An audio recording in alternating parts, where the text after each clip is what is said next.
রাজ্যের রাজপথে টেট উত্তীর্ণরা প্রতিশ্রুতি দেওয়া হলেও তা বাস্তবায়িত হয়নি। একাধিক দাবি দেওয়া নিয়ে প্রাথমিক শিক্ষা পর্ষদের অফিসে ডেপুটেশন কর্মসূচি টেট উত্তীর্ণদের।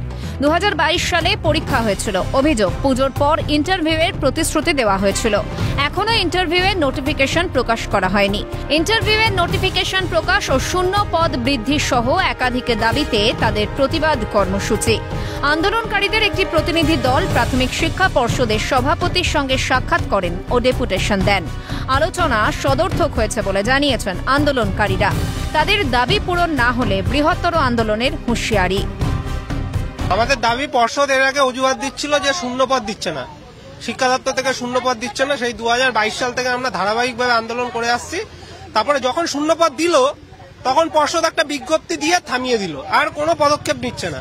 আজকে 2 মাস হতে চললো, পর্ষদ শুধু বিজ্ঞপ্তি দিয়ে রেখে দিয়েছে, আমাদের ফর্ম ফিল আপটুকুও করায়নি। আমরা তাই জানাতে এসেছি যে কবে ফর্ম ফিল আপ শুরু হবে। এখানে বিহারের নিয়োগ হচ্ছে, আপনারা অবাক হয়ে যাবেন যে প্রাইমারি শিক্ষক নিয়োগ কতটা হচ্ছে। সেখানে রাজ্যে এত বছর পর নিয়োগ 13,400 নামমাত্র ভ্যাকান্সি।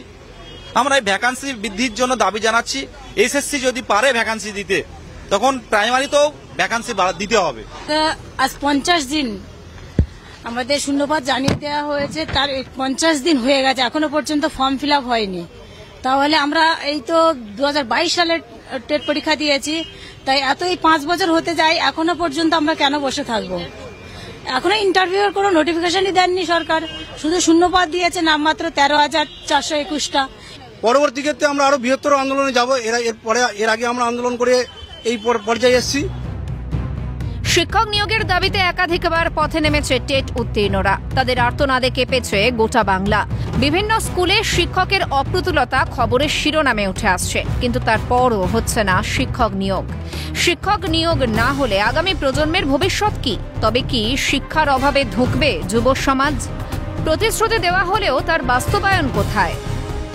তাদের ইন্টারভিউয়ের বিজ্ঞপ্তি প্রকাশ করতে হবে, পাশাপাশি তাদের শূন্যপদের সংখ্যা বৃদ্ধি করতে হবে সহ একাধিক দাবি দেওয়া নিয়ে আজকে তারা প্রাথমিক শিক্ষা পর্ষদের অফিসের সামনে এসেছেন, প্রতিবাদ জানাচ্ছেন। তাদের দাবি পূর্ণ না হলে আগামী দিনে আন্দোলন তাদের আরো বৃহত্তর হবে। ক্যামেরায় গোপালের সঙ্গে রেশমি রিপোর্ট, ক্যালকাটা নিউজ, সল্টলেক।